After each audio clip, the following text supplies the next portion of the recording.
thanks for joining me on this video. I thought I'd do another chit chat video and update what's happened since the last one, and also organise my Pokemon cards into this that my partner bought for me. So it's supposed to be for these graded cards. Now I have 2, 3, 4, 5, 6 of them, but you like Pikachu won't go in the ball in the anime. You can't get that. Lapras is not going to go into this because she'll be sad. So I mean, I can't do it. So, but I just thought I'd chat and see what these are like. And where did I leave you last time? Well, there's a, I hate the word journey. There was a crazy time. Do they look nice? It was a crazy time. So, it's not bad, is it? I like that. I am going to get more cards graded. And but they are kept in this in a tin. That's the tin. Now everything here, actually, I'll link you to the seller and whatnot. It's also my lovely friend, but I shall leave links in the description as well, because he's a good person. And obviously I trust this person, so there you go. Right, so energy. I've not put covers on these because they're energy. Really old ones. Old school ones. These were my, well, son-in-law's. Like, these are the newer ones. I'm like, do I need to put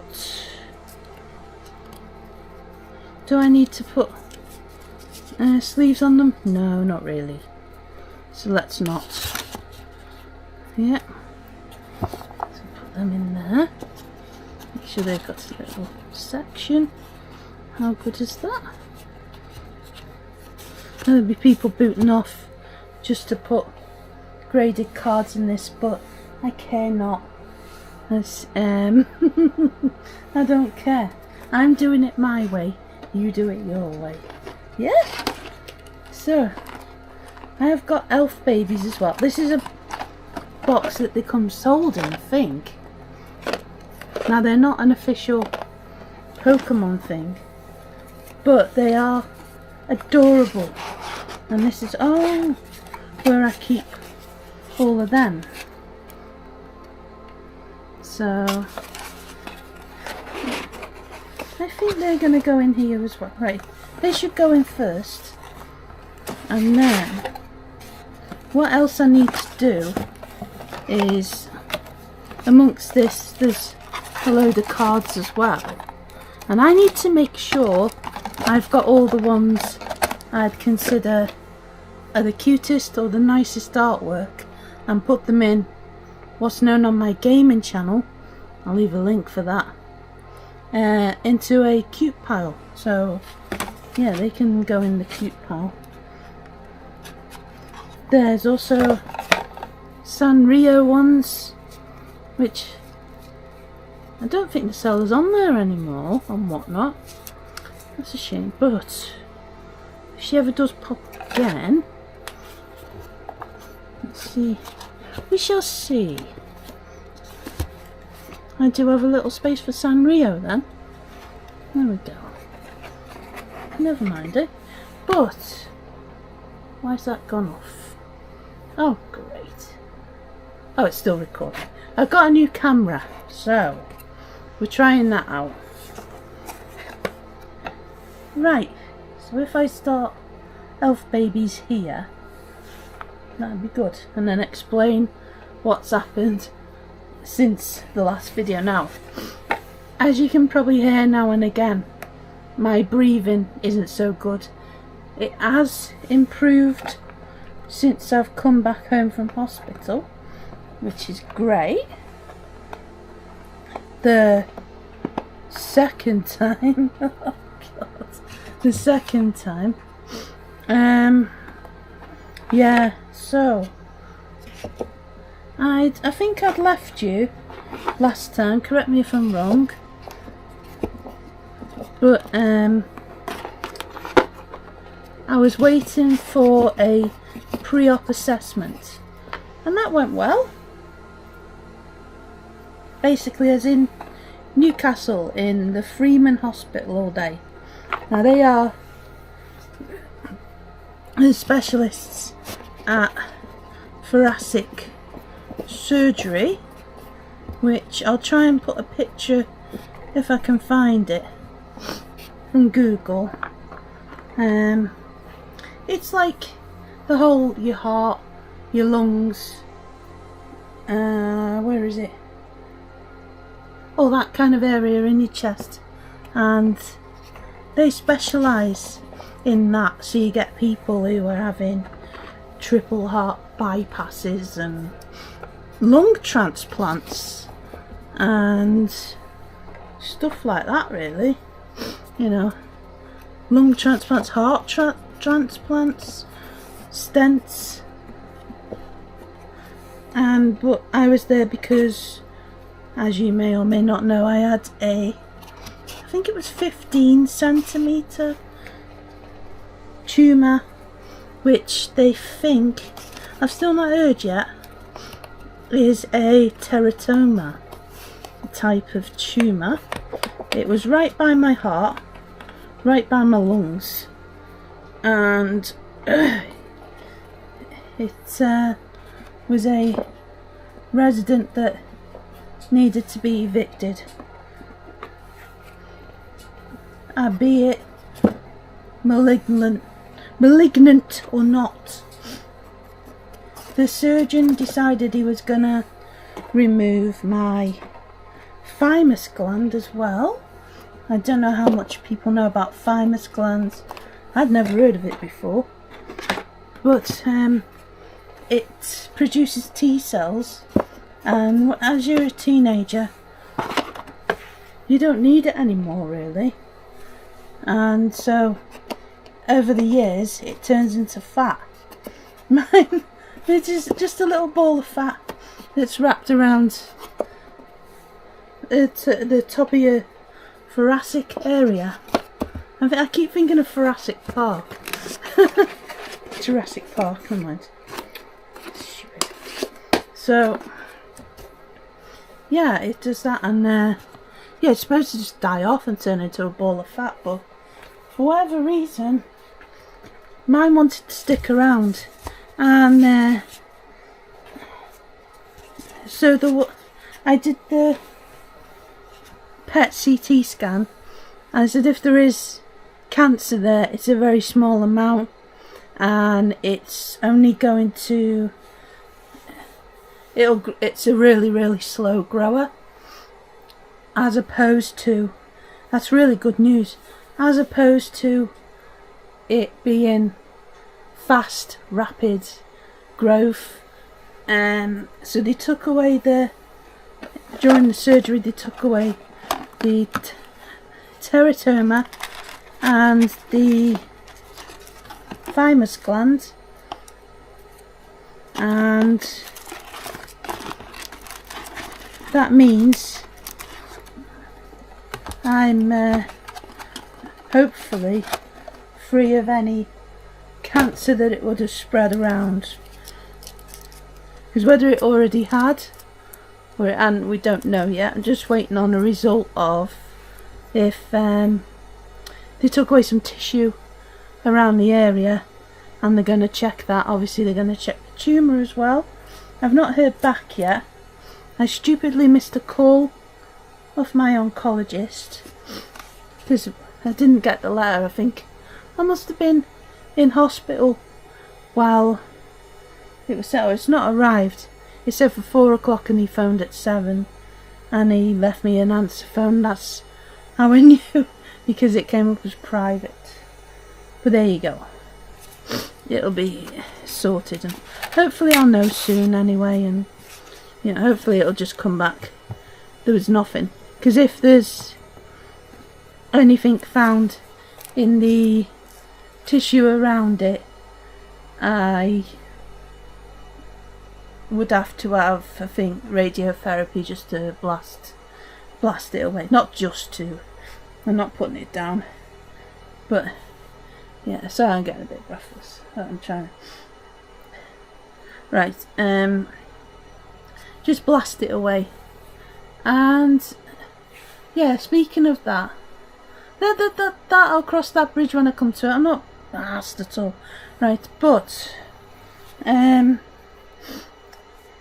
the pre-assessment day, I met up with my nurse Jackie, and oh, she's so nice.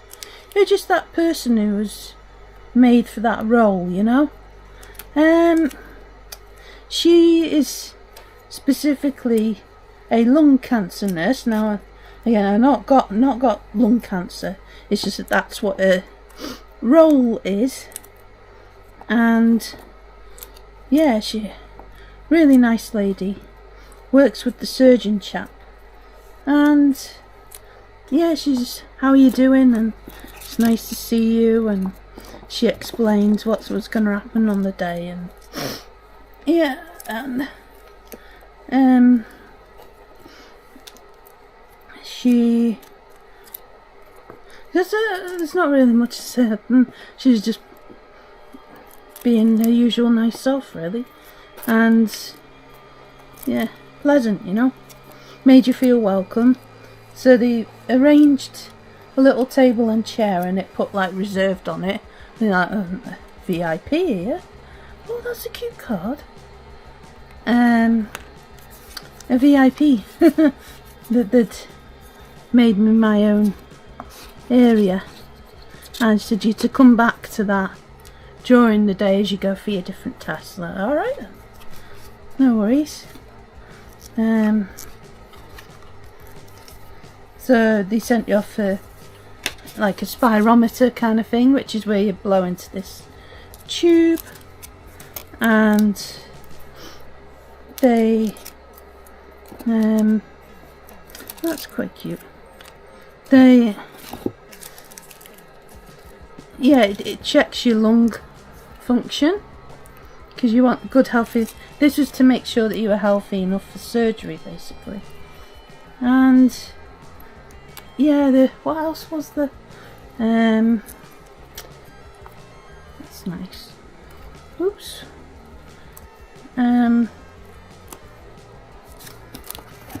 Is it a load of blood tests and stuff like that, and then met up with one of the surgeons, and she went through this like risk assessment, shall I call it, kind of a risk assessment, where it was like basically everything that you could think of that would go wrong, or the whole like kind of procedure from start to finish.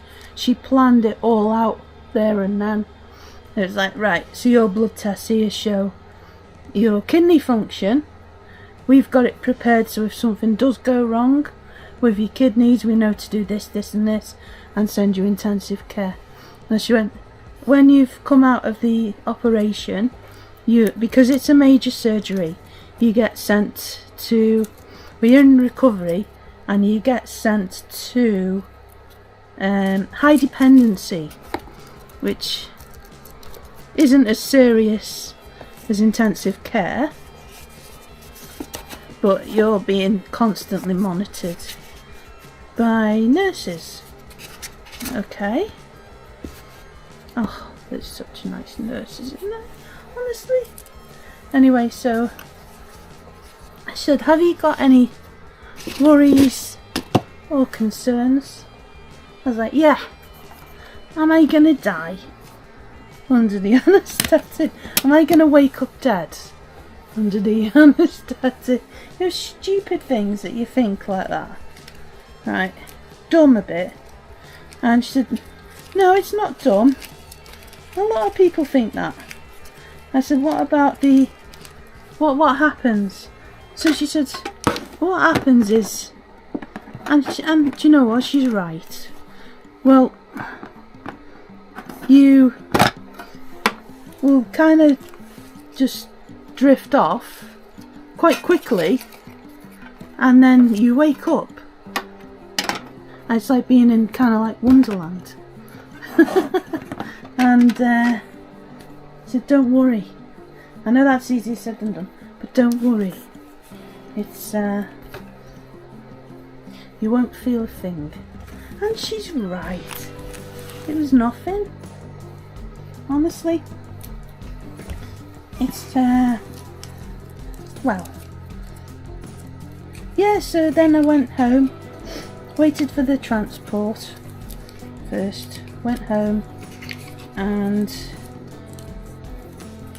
told my partner all about it. So basically, yeah, I'm fit enough for the surgery. Now when they say fit and well enough for surgery, that means you're going to recover from it. There was a... Oh, let me tell you, there's this lovely lady on the ward, right? On the ward I was in. Now she was in her 80s. And one of her friends was really concerned and saying, oh, what if you don't survive the surgery, or, you know, how can you go through that? It's a major operation. I don't know what she had because I don't ask, I just let people tell me. And I said to her, well, did you have the pre-assessment? So I said yes. And I said, well, they wouldn't have deemed you fit enough if you were, you know, if you weren't able to have it. They'd have said, look, we don't think it's advisable. So what it basically means is your lung function is great, your heart is working great, and your bloods are healthy, you know, so stuff like that. All your major organs are in good working order. So, and this wasn't me interfering with this lady's life. She was telling me, I think because we were 6 of us in the first ward, we were kind of all in the same boat, you know, and you can kind of empathise with each other. And again, I just let people tell me what they want to. I don't interfere. I said, get in touch with your friend. Don't fall, you know, don't be falling out of it. I think it is love and it is concern for a friend that she was thinking like that, but it didn't come out right, did it? You know, it's a shame. But I think it'd be a shame to lose a friendship because of that. But hopefully she had a word with her friend and said, look, the pre-assessment team deemed me fit and healthy enough to have the surgery, so why shouldn't I? And if it makes her life a little bit easier, what's the harm in that? So if anyone is worried about someone, you know, a friend or family that's up for a major surgery and they have their pre-assessment and they say, yeah, they're fit enough for it, trust the doctors because they know what they're doing. Right, so in this folder, I thought it looked a bit like Lego. It looks like a Thunderbolt. These are ones that I put in the cute pile and they go straight in this folder. So I'm just going to carry on talking again while I flick through it. I've got 3 different folders. So, yeah, so I was going in on the Monday and they told me to be there for the Sunday afternoon at 4 o'clock. Now because I use patient transport, I couldn't, they don't run over weekend. So I said, look, I've got this circumstance. Murkrow. There was a lady on the ward who looked like Murkrow. In a nice way, honestly. I can't help it, I see a picture and that looks like someone I know. Anyway, so distracting myself.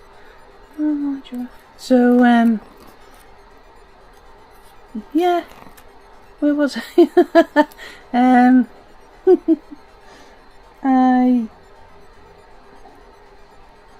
Yeah, I went in Monday morning. I had to leave here home about between 4 and 5. Newcastle's about 3 hours away from me, and maybe a bit more, with the traffic going into the city centre. And I arrived there about 8:30. Ideally they wanted me there for about 7:30 so I could get changed and washed for the procedure, but that didn't happen. And so I arrived there and said, look, I'm so sorry, it's the patient transport. She said, well, no worries, you let us know. So, we're not... And she said, we know thoroughly what patient transport is like. And it's not a dig on it, it's free. It's for people who are disabled, who can't get to hospital any other way. I live in a remote bit of village, so there's kind of no bus to get to, and because of my mobility I'm kind of unable to do that. Yeah, so that's the case anyway. It can't be helped, it's just the way things are. But yeah, so it's gone Maury. So yeah, do you know what, I've already got one of them there. I'm going to put him in with that one. So yeah, they said there's no bothers, no worries, we know the deal with patient transport, it can't be helped. I've got a fighting one there, have I? I've got an electric. Oh look! The two toxels are together. So yeah, it can't be helped. We know the circumstances of patient transport. No worries. We're just making up a bed for you now. You just go and sit in the waiting area. And something's just... That's weird. Yeah, so... Yeah, no bother. So I'll do that. I'm waiting this little... I'll call it departure lounge. There's a little telly and a lounge area and that. And then they came and got me. And it was going on for about 9:30 now. So I'm nil by mouth because I'm having the op. And I have been since about 12 o'clock at night. So they're going around with brekkie and they're like, oh, we're really sorry, we can't give you a cup of tea or anything. I'm like, yeah, no worries, no worries. And yeah, there we are, it's just the way it is. And Jackie, again, Nurse Jackie and the surgeon came to see me. And they're like, right, how would you like to have the robotic surgery, or would you prefer me to go in the usual way, which is where you have a big scar down your chest? And he said, because you're only young, and if which was nice. And then I'm 45 this year, so not, well, yeah, that's still young, isn't it? Come on. Yeah, 27 this year I am. No. And he's like, so if I do the keyhole, we're going in at the side of your waist, no, a bit further up than that actually, and then we can try and take it out. The only problem is you may have to have radiotherapy to remove any bits which are left. He said, oh, if we do the in the chest with the big scar, he said, but if I do that, I'll try and make the scar as small as I possibly can. I was like, well, I had to make a decision there and then, and it was a case of, well, I don't really fancy the radiotherapy much, and I'd much prefer if it just came out in one go. So I said, is it possible I can have the latter, please? I said, that's no shade on you or the robotic surgery, it's just the chances of having radiotherapy I'm not very fussed on. He's like, understandable, it's your choice completely. No, there was no right or wrong answer. which was nice, you know, so great. And he said, right, I've got some emergencies that have come in, and I'll speak to you in a few hours. We'll come up. Yeah, no, and I don't mind, because that's saving someone's life. If it's an emergency, I ain't gonna boot off at that. You know, not at all. Not a problem with that. That goes without saying, really, doesn't it? But there you go. Anyway, so please excuse me. It got to 3 o'clock in the afternoon, and they'd had lunch, and then the nurse was like, we're sorry. And I'm like, yeah, no worries at all. Let me just show you this before I carry on. There's a what do you call him? The jellyfish guy, but he's like in weird colours. Is that like a shiny? Do you get what I mean? He's different colours, and he's a grass type. That's got to be some other Pokémon. I've just noticed that. And then I've noticed one of my all-time my all-time favourite is Lapras, but look, that's a Cypher. I think he's wonderful. Oh yeah, and on this page as well. So there's the grown-up jellyfish, but he's all a different colour, and he's a grass type. That's weird, because they're both water types, aren't they? The name escapes me, you know. Anyway, let's carry on.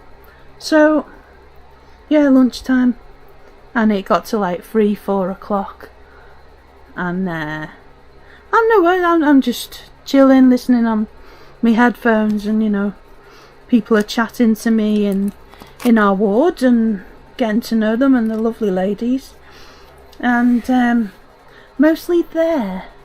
Actually, the ladies who were there, I was probably the youngest person.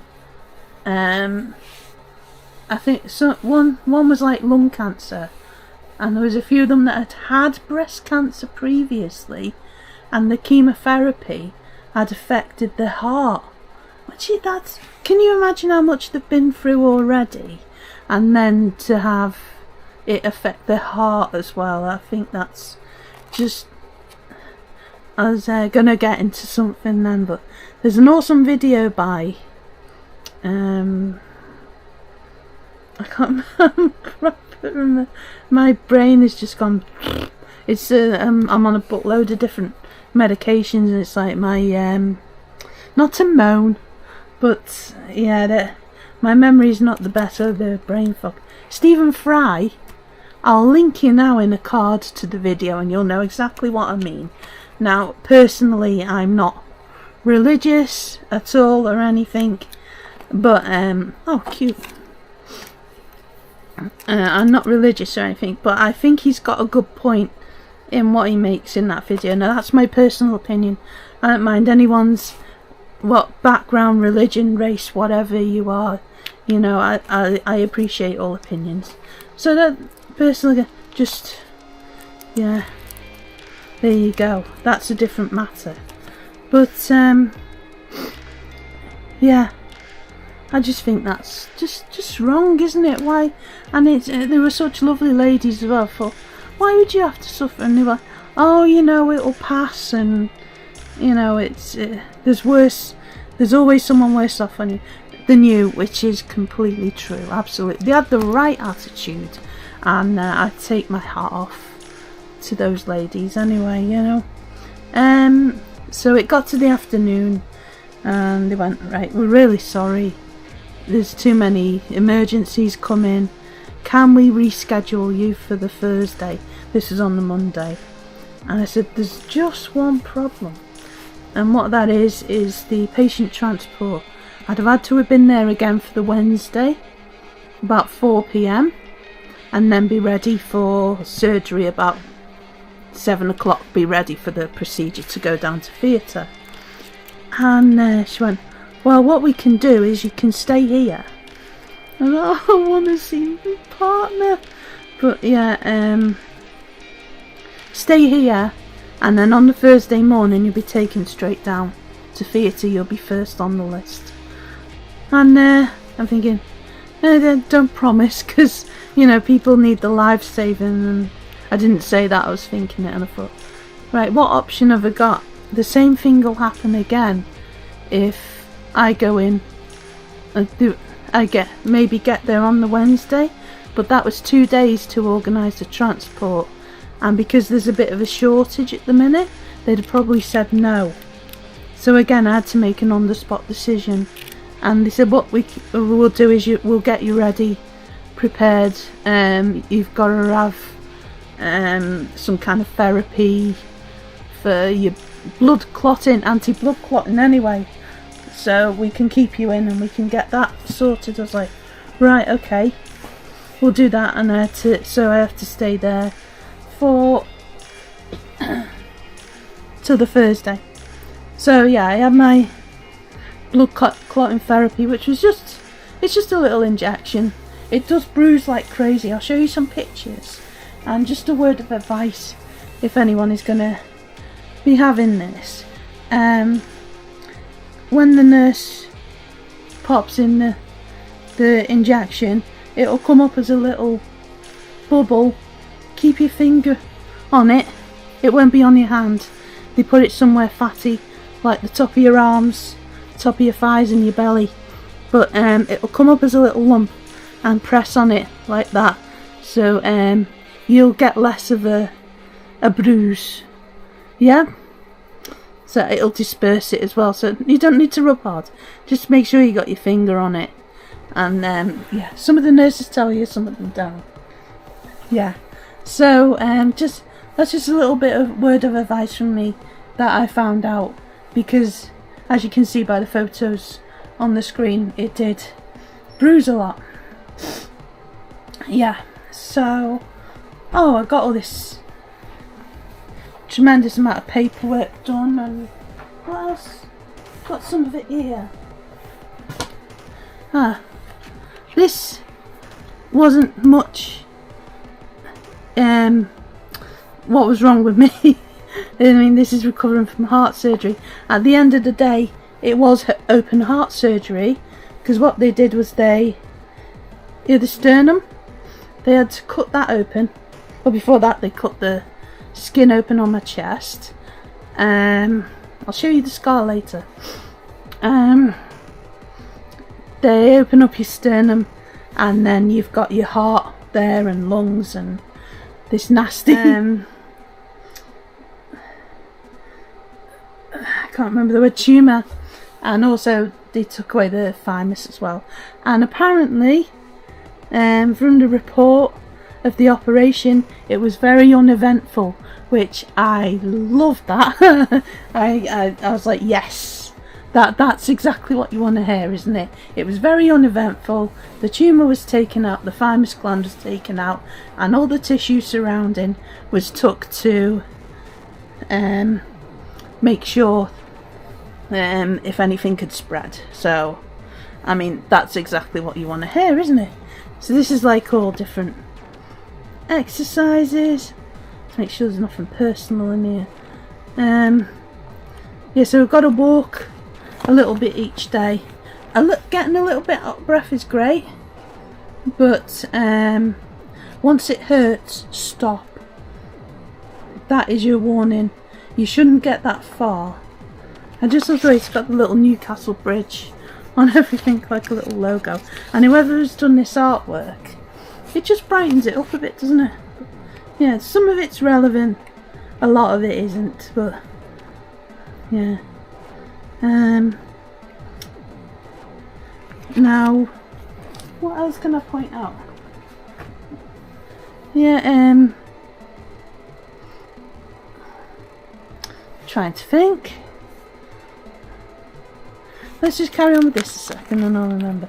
So at the back of this I've got some shinies. That Greedon is so cute. Oh yeah, I know what I can tell you about. Hang on.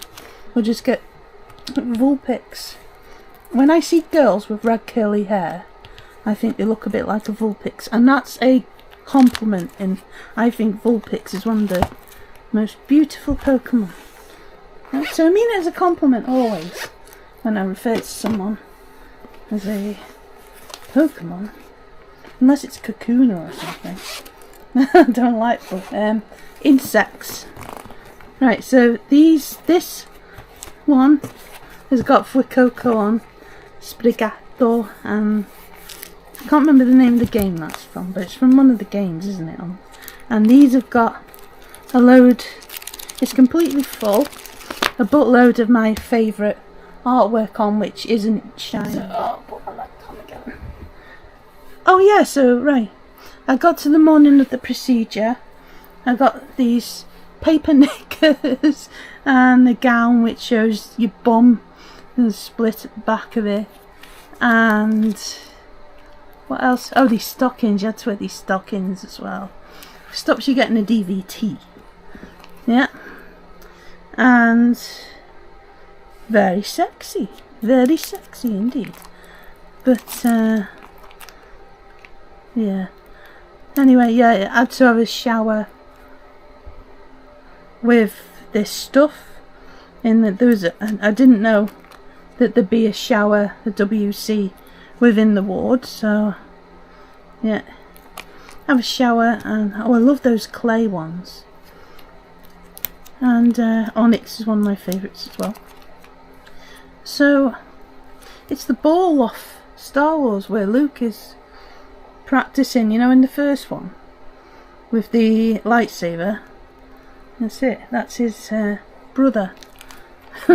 Stupid. So yeah, shower, get dressed, and then it was just a little wait, and then the surgeon came up and signed me life away.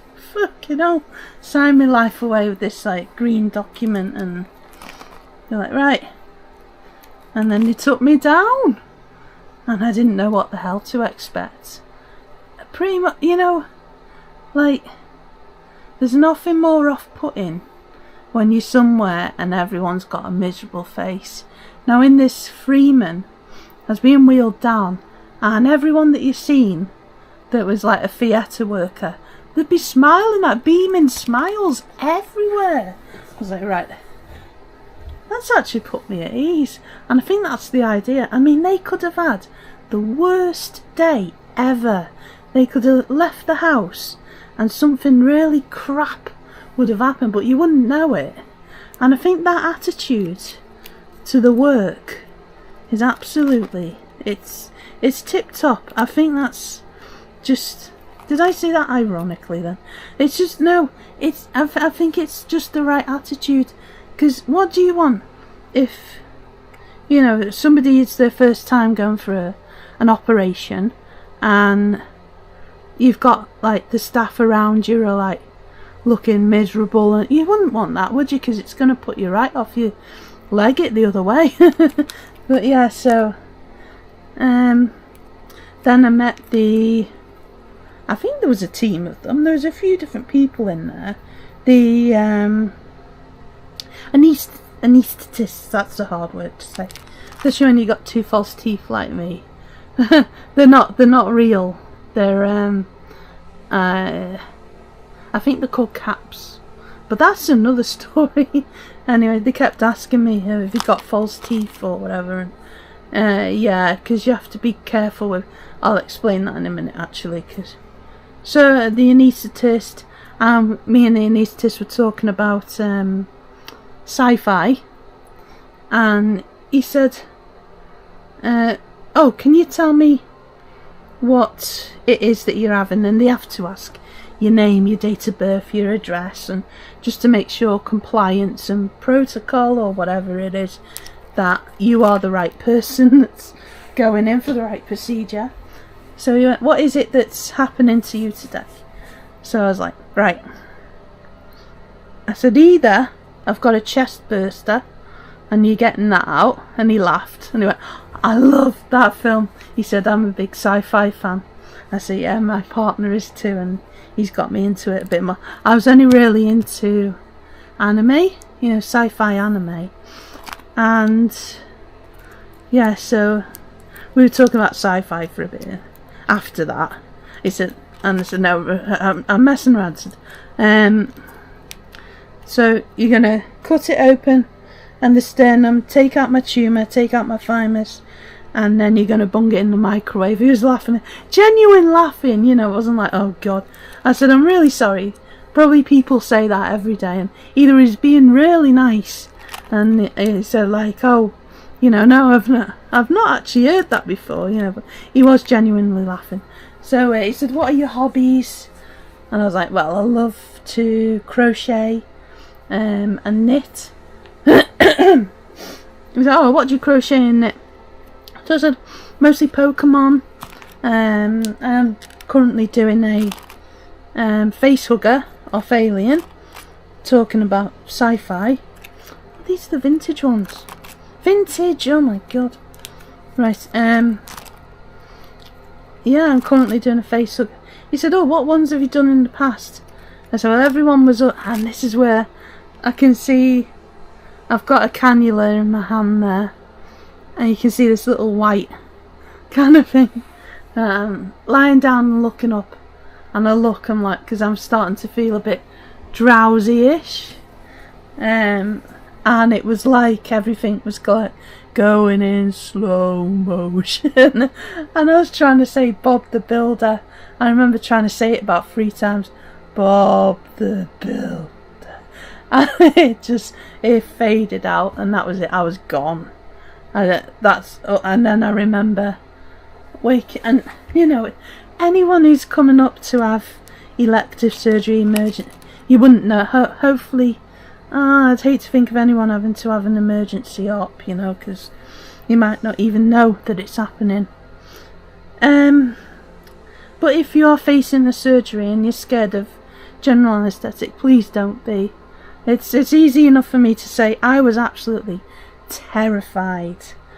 And the next thing I remember is everything is muffled and black.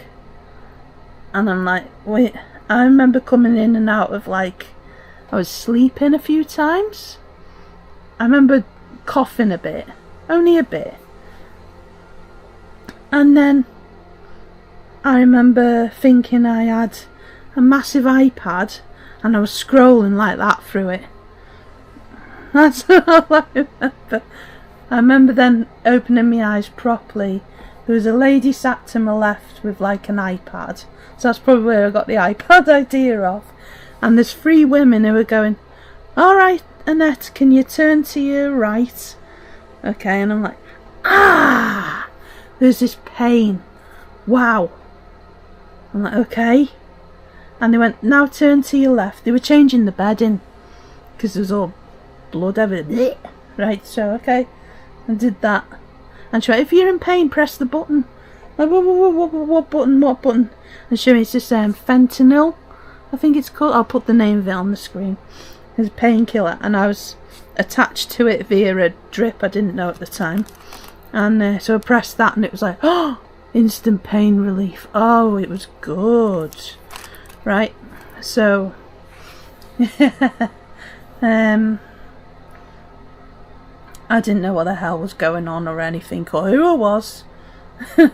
But I remember started to like wake up more then, and the woman's asking me questions and I can't remember what. It's all a bit of a daze actually, you know, you can hear muffled machines going beep, beep, beep, beep, beep. And yeah, it's just like, eventually I got out of the recovery and into a high dependency unit, looked after by Mia, the nurse. She was lovely, little Mia. She's an absolute darling. And I think there's another nurse, and that doesn't lower. She was, you know, she was great. They were both lovely, but I wish I could remember the other one's name as well. And oh, that's when I began to realisation of what's happening. And so she was like, oh, do you want to sit in your chair? I was, oh yes please, because it can be quite hard on your bum. Hard on your bum on the sitting on the bed. So oh, what a relief to sit in a chair. I tell you, I've never been so relieved. And so it's me and there's a chappie there who'd, I don't know what procedure he had, I didn't ask, and I just like to leave people alone, you know, unless they talk to me. I'm very speak when you're spoken to kind of person, especially more so when I don't know anyone else. Snorlax is one of my favourites. So yeah, and she's like, do you want to change into your own clothes? And I've got these exact, they've been washed, exact PJ bottoms on, and next thing I know I'm like, ugh. I just feel a bit queasy, and I look down and there's two like containers filled with what looks like cranberry juice. I'm like, what the hell are they?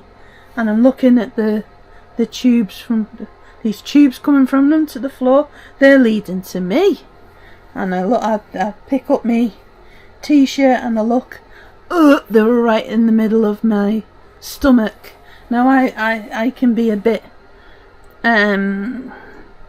queasy with things like that, and I just felt, here it comes, and I spewed everywhere. Oh, just the thought, you could feel the tubes inside you rubbing. Oh no, it makes me feel queasy even now. And Mia, I've been sick. That sounded so pathetic. Oh God, she was so nice. Do you know what? I was like, I'm sorry. And she was like, do you know what? I've seen so much worse, honestly. So this is nothing. Don't worry about it. I'm here to help you. And honestly, they're like angels. They are, honestly.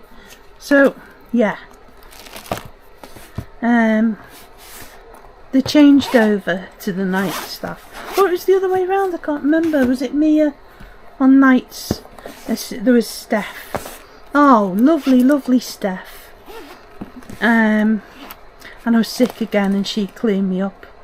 And she's like, I'm sorry. And she's like, look, you've just had major surgery. You got nothing to be sorry for, and we're here to help you and stuff like that. You know, you've got nothing to be sorry for, or whatever. You've had a really major surgery. Apparently it was 5 hours. 5.5 hours? Something like that. Yeah. When you think about it, where the location is and everything. Yeah. Crazy. So, she got me changed and everything, bless her, and she put me on liquid morphine, because she wasn't sure if it was the fentanyl or it was the general anaesthetic, which was making me throw up. But I think it was a bit of I don't know what that made me throw up. So this folder, by the way, isn't Master Ball one, and it looks like a pair of undies, doesn't it? Once you've seen that, you can't kind of, for want of a better word, unsee it. Yeah, so yeah, so oh, good Steph, bless her, what a lovely nurse. I remember like getting really and she was holding me hand and she was stroking me hand, and I'm just like, that's just so nice. It's just when it was needed, you know. And the look of concern on her face as well. I was like, I love you, not in that way, but just in a, oh my, wow, just when you needed that kind of comfort, you know. They're there, you know. They know exactly what to do. So it was lovely. Anyway, so yeah, bless her. Bless all the nurses there. They are so nice. My hand might be in the way from seeing these. There's a is this a prismatic one? And it's English as well. How good is that? Yeah, like I say, I'll link you in the description to the seller, Pocket Adventures, whatnot, where I get these from. So yeah, oh mamma mia, I had something to eat eventually that night and a cup of tea, and it was the best cup of tea I've ever had in my life, apart from the ones that my partner makes, obviously. Yeah. So what else happened? Trying to think. Right, so they took one of the drains out the next day, and I've still got the scars. I'll put a picture of that actually. There was 4 stitches where the drains were. They took one out one day and then one out the next day. And is it painful? Not really. Is it uncomfortable? Very. That's how I'd describe it. So if you can breathe sharp breath in and then long, let it out, long breath out, do them, and then they'll tell you what to do. They'll tell you what to do. Listen to the nurses, and they'll tell you what to do. So do 3 of them, and then on the 4th one they'll go, right, sharp breath in, and then you'll let it out, and as you let it out they'll pull the tube out. Oh, it's disgusting. And then they kind of have to tie off the stitch then. So yeah, and then just waited a few days, I think a week, and then the stitches got taken out and it's all healed now. It's great, it's looking great. Right, yeah, just in the middle of my chest. So the fellow was lovely and gentle who took them out as well, which is good. So yeah, I'd say it's more uncomfortable than painful getting the drains out, but I'd hope never ever to have that again, in all honesty. But if you're going to be having that, just be aware. Your breathing, do your breathing exercises, do it exactly how the nurses tell you, and you'll come to no harm. Hopefully that'll help someone. So yeah, I was in ridiculous pain. The one of the doctors said to me, you're gonna feel it like a bus has crashed into you in the next few days, and by heck it did. I was on liquid morphine, I think 6 times a day, something like that, and then if I needed it every hour, I could ask for some as well. So if I was in pain, I'd ring the buzzer, and yeah. Oh, well, there we go. That has now passed, and it's still very, very painful. The way I describe it is like in the middle of my chest. It's like the Eye of Sauron, the middle of it being the most painful, and then it's spreading out. Now at this stage, it started to get a bit ridiculous. It was like, I felt like I had some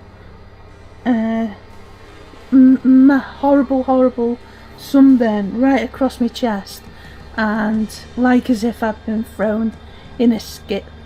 All my ribs just felt like they were bruised and cut, so it was getting on for the night time, and I got one of the nurses, can you come and have a look at my back? And she's like, oh, there is some like pink marking on that. And so she got a doctor, and the doctor said, right, what I think it might be, she said, is that your rib cage is repairing around where your sternum was opened. Like, oh, it's horrible, isn't it? Your sternum was open like that. And so that's what I suspect, but I'm going to get another doctor who does all the wards around the whole hospital, and he'll come and see you. And that was going on for about 2 o'clock in the morning, something like that. And he said, right, I want x-ray doing. So there was some bank on-call staff, that came and they did the x-ray on me. They were so pleasant as well. I mean, imagine being rang up at like 2 o'clock in the morning, and you'd expect them to be grumpy or whatever, but they're so pleasant and so nice. And he was like, oh, I hope you feel better soon. And really, the Newcastle lot, they were so nice, honestly, honest to God. I couldn't have asked for a better team to be looked after. So now this one isn't a Pokémon card, but I've kept it in there because it's rather delightful. The Vespion, isn't it? So yeah, oh,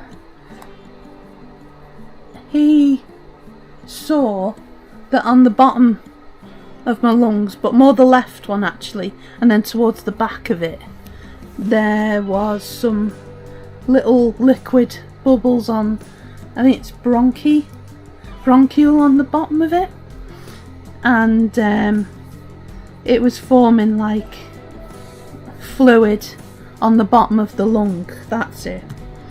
So he said, right, we'll give you some antibiotics and we'll keep an eye on it and see how it goes. And he said, do keep asking for your morphine as and when you need it. So they changed it to oxycodone, which is like it's twice as something or other as morphine, and it was powerful stuff anyway. Knocked your socks off.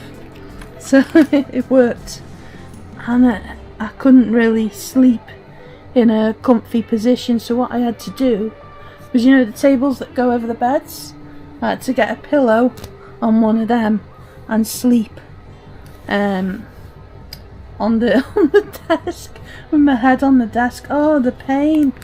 Oh God, even though I was on this stronger painkiller. Oh, a Charizard. So yeah, yeah, that. Oh, it was horrible. Anyway, so they did a few more x-rays over the next few days, and the pain was just getting worse. And they found, it got to the morning where it's like, right, there's fluid right on that left lung. We're going to have to do a bronchi on you, like put a camera down the lungs and everything and have a look. I was like, no, I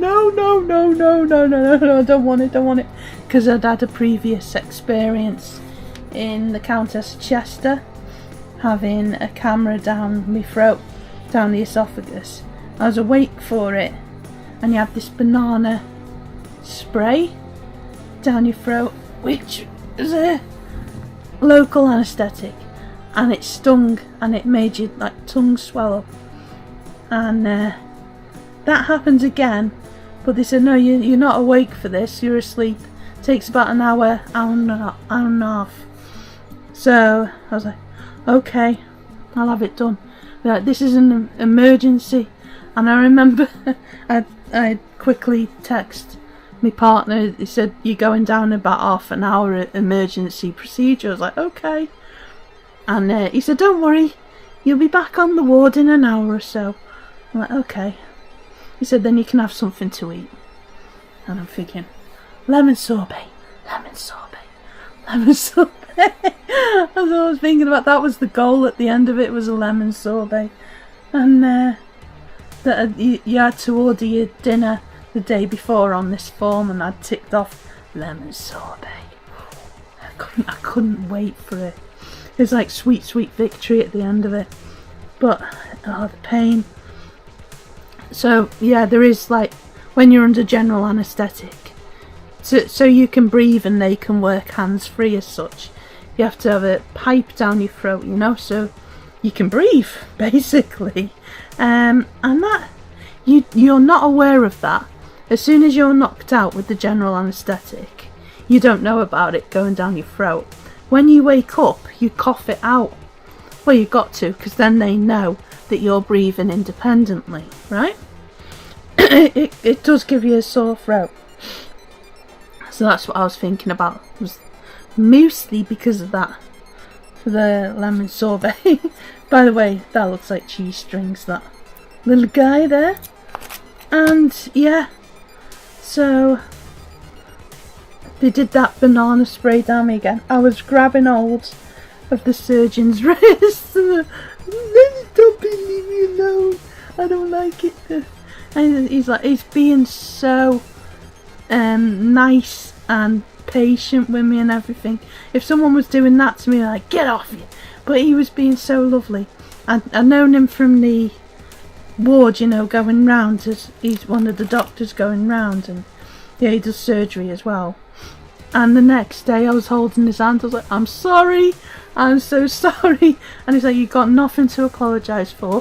One, you're not well, and two, you did amazing at that. So, you know, well done to you. You did great.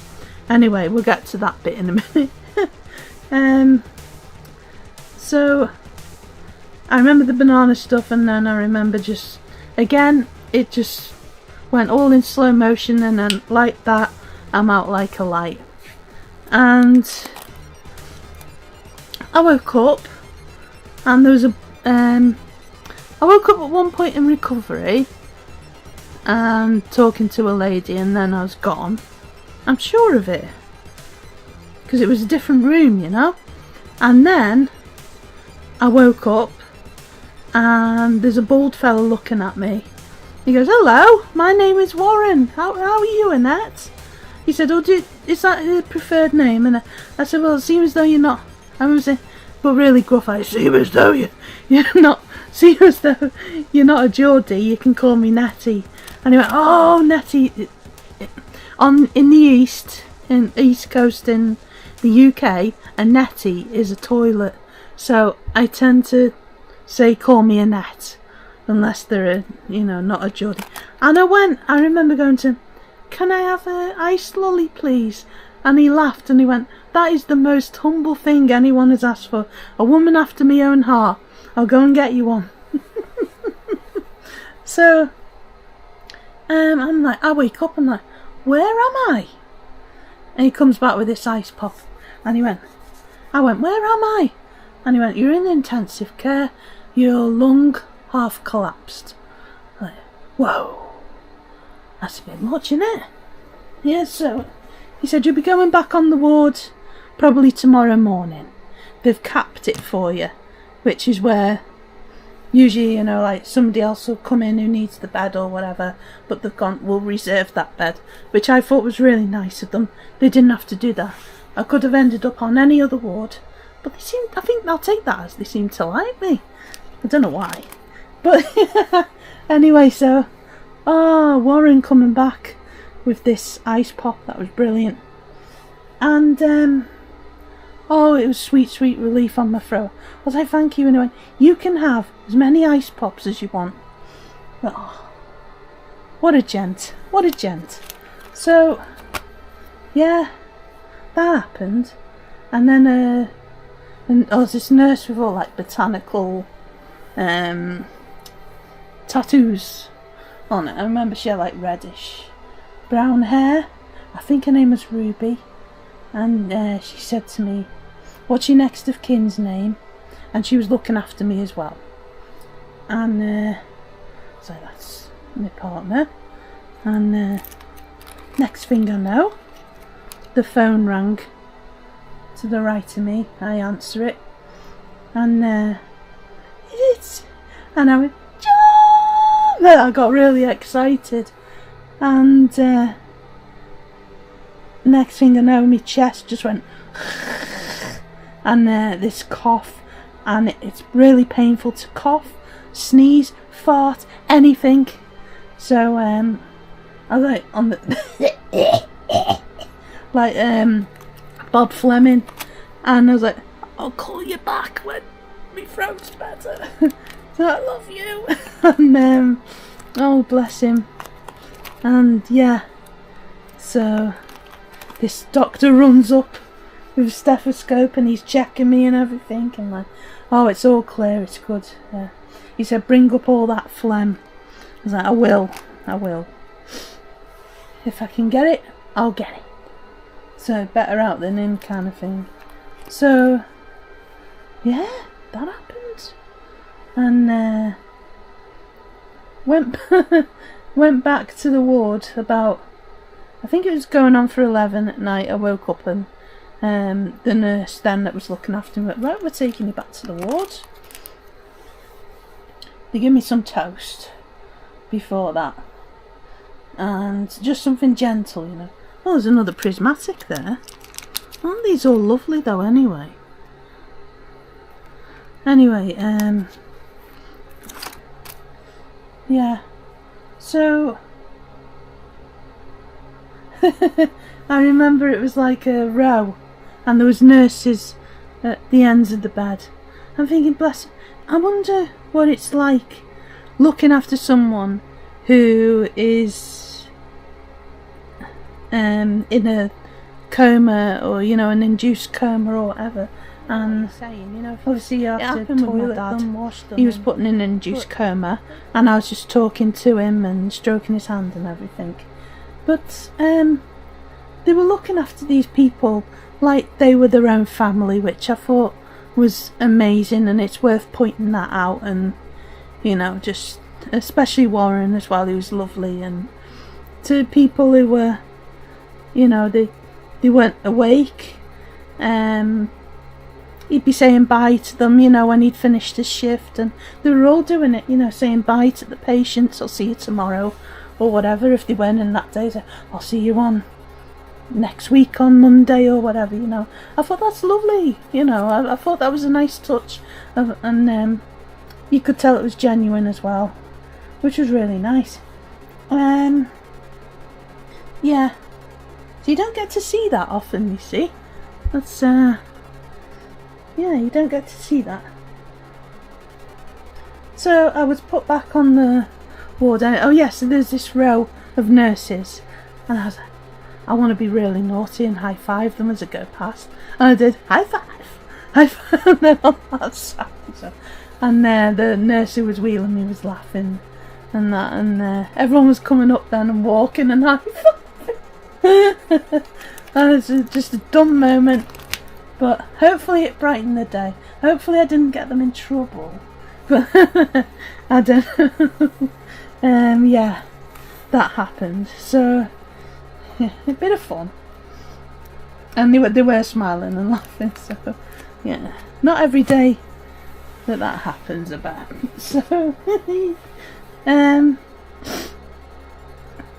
went back to the ward. People were pleased to see me there. Better late than never, you know. I said, well, as you probably heard, I ended up in intensive care. I'd got in touch with a little handful of my friends and said, I'm having buy one get one free surgery.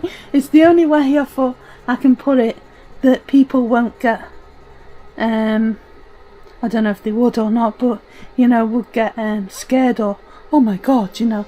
I thought that's a better way of putting it that won't upset people, I guess, you know. So yeah, then it was just the next few days were like x-rays, and you know, making sure what it was like, what the lung was like, and that I was breathing properly, and making sure I did my spirometer, little handheld spirometer thing, and yeah, the slowly coming off the oxygen. I was on a unit of 7, and then every so often it went down until I was completely didn't need it.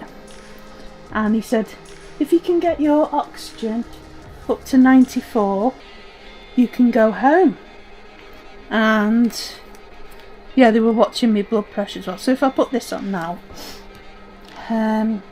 something did happen when I got home, but I'll tell you that in a minute. So you can see my oxygen at the minute is 91. I am talking. Ideally I could get that to 94, but yeah, now at one point I think it was 68 or something like that. So it's going up now. 92, 93, 94. It's ace now. It's good. It's good. Yeah. So I monitor that at home. I do have a nebulizer just in case, and no oxygen though, because you can get you can poison yourself with too much oxygen because it's not monitored at home. Somebody, a nurse or someone, should ideally be looking at that. So don't believe Fault in Our Stars. You know the film, the book. She's always on that oxygen. I know it's symbolism. I know the cigarette is as well. My problem with the cigarette on The Fault in the Stars is, you know, chewing tobacco. My partner brought this up.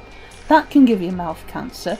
If you've got a ciggy in your mouth, surely that can give you mouth cancer as well, you know. But there we go. That's a whole different matter. That's up to someone if they smoke or not. I used to be a smoker. There's no judgment here. Right, so, yeah, the theory of him, it's like a metaphor, isn't it, that he doesn't light up the cigarette.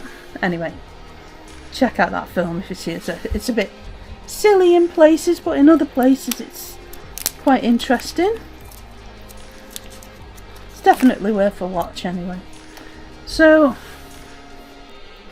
yeah, I got home and my breathing got a bit funny and I ran out of the painkiller. What was supposed to happen was the doctors were supposed to arrange me being weaned off the painkiller eventually, and at some point, but they didn't. So I phoned one morning. My partner was begging me, please phone, you know, please phone the doctors, please. I'm like, okay, I will, I promise. And we phoned it that morning and they were shut. They were shut for training. So it was a case of ringing 111 and did that. Explained, look, I'm out of painkiller, I'm in a ridiculous amount of pain still, nowhere near as much as I was. Is it possible I could get some emergency painkiller? I was thinking of Judas Priest painkiller, sorry. Yeah, and the nurse said on the phone, I have absolutely no problem giving you your painkiller. I can't remember what it was, but she said, I want you to come down to, oh, do you know what? It was the pain and me breathing was terrible. It's not great now, but it was really bad and she could hear it on the phone. I want you to come down to Whitehaven Hospital, which isn't that far from me at all, it's less than half an hour, and I want you to be seen by one of the doctors because that breathing is quite a concern. So I did, and I was seen by something called CHOC, which is like the 111 doctors who work within the out of hours kind of clinic there. Chocolate. Choc. So yeah, I went there and I arrived for the right time, and so he's checking me over with the stethoscope and he's like, I'm just going to phone someone and I'll just be here. So like he's on the phone to this person, he goes, yeah, can you reserve a place for me, right, in A&E please? Yeah, it's a 44-year-old woman here, and she has a potential PE. Yeah, right, okay. And I'm like, what the fuck is a PE? I haven't done PE since smart ass. I haven't done PE since I left school. No, it's not that. Embolism. And I'll put that on the screen. they thought I had a blood clot on my lung. And he's like, right. He said, I'm going to send you down to A&E. There's my partner. He's waiting in the car park for me. We're thinking, right, we can get the prescription and we can shoot off. I said, John, will you meet me in A&E? I've got to go to A&E. He's like, oh no. So he gets there and then they take me down because he's made his way from the car park to A&E. And oh God, I've never seen him look so concerned before. And I meet up with this nurse and she's like, are you Annette? I was like, yes. And she's like, oh, your partner's in there, he's waiting for you. I'm like, oh, thank God for that, you know. Yeah. And not long after sat down, really, I'm called through. So they checked, like, you know, your blood pressure and oxygen levels and, you know, like, wager and all that kind of stuff. And she went, right, so straight through to the majors. There's minors and there's majors, and I'm sure there's a few other. So they put me straight through to the majors, and I'm sat in my own little room, little VIP room, and hooked up to the oxygen and a drip, and they've put in some antibiotic and a few other bits into this drip for me. And they were like, we need you to stay overnight because you've got to have some oxygen therapy and then slowly be weaned off it. I'm like, yeah, fair enough. We suspect a blood clot. We did the bloods and that was potentially showing a blood clot as well. And he went, don't worry, it's an easy cure for it. I'm like, yeah, okay, no worries. And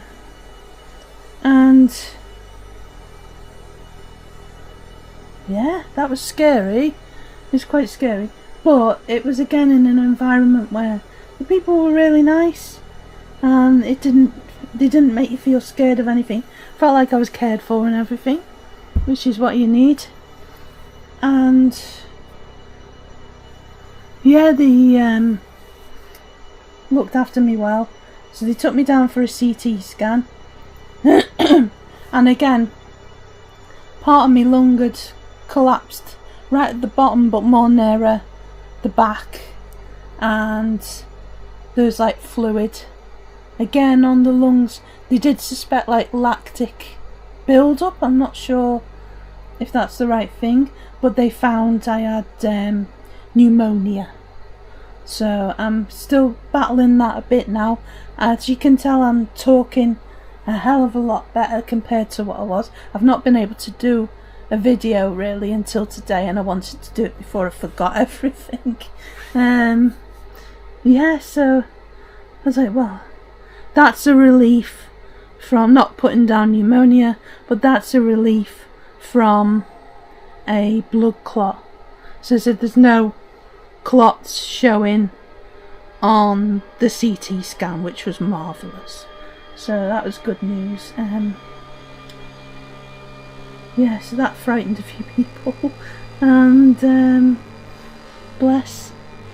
Yeah, yeah, that happened.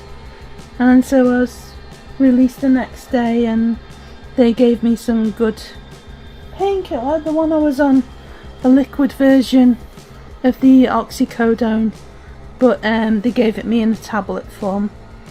Good strong slow release version of it, and 2 different types of antibiotic, and on a few other things for my chest. And yeah, I'm feeling so much better today than I was, and hopefully, touch wood, fingers and eyes and toes and everything crossed, that's the end of the hospital thing now. And they said to me again, they said, look, you've had a major surgery where you've had bits and bobs taken out of your chest, and it's all kind of knitting together and repairing itself and everything, and it will take time.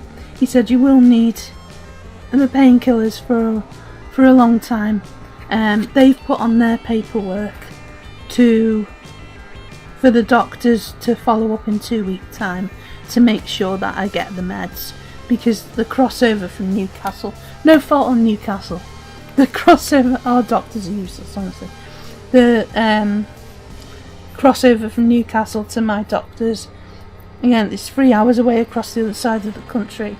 I think some bits of communication breakdown and stuff, and there you go. But I couldn't have been looked after by a better gang, honestly. And then this time again with the pneumonia, absolutely marvellous Cumbrian nurses, so nice, honestly. Yeah, so hopefully now, yeah, that's the end of it regarding surgeries, emergencies, whatever.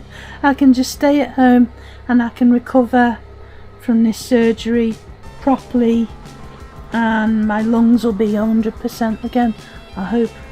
I'm keeping up with all my exercises and everything, so yeah, there we go. That's the end of that. So while I was in the hospital, I was listening to it and watching a few different things. I watched Derry Girls probably 3 times. I watched Peter Kay's Car Share multiple times, more than 3 times. I watched Bret Michaels' Rock of Love again. Oh god, I don't like. I just love it. It's just so funny. What else did I watch? Oh, Pokémon Concierge. I started watching the Pokémon Journeys cartoons. A few other films on Netflix. One called Clouds, which is by about a lad called Zach who had some form of cancer. That was a really nice film. I do believe it's got someone called Sabrina, someone or other in it. She's a singer, but don't quote me on that. Oh yeah, so the journey back, I eventually got home from Newcastle now. About lovely girl took me home. She works during the day in like a call centre and then volunteers to bring people home from hospital, which is very, very selfless. And big shout out to, again, I know I said about the patient transport being, you know, it can be they don't work of a weekend or whatever, but you know, they get you there, they get you back. There's a lot of delays or whatever, but it can't be helped when you think about it. Like, they've got to work out logistics and timings and things like that, and these are a lot of people giving their own time and energy, very selfless, for you to be able to get back and forth to hospital. So big shout out to those people, big thank you. You know, a lovely girl took me home. I can't remember her name, but I'm forever grateful for that. Anyway, yeah, that's about it. That covers it all.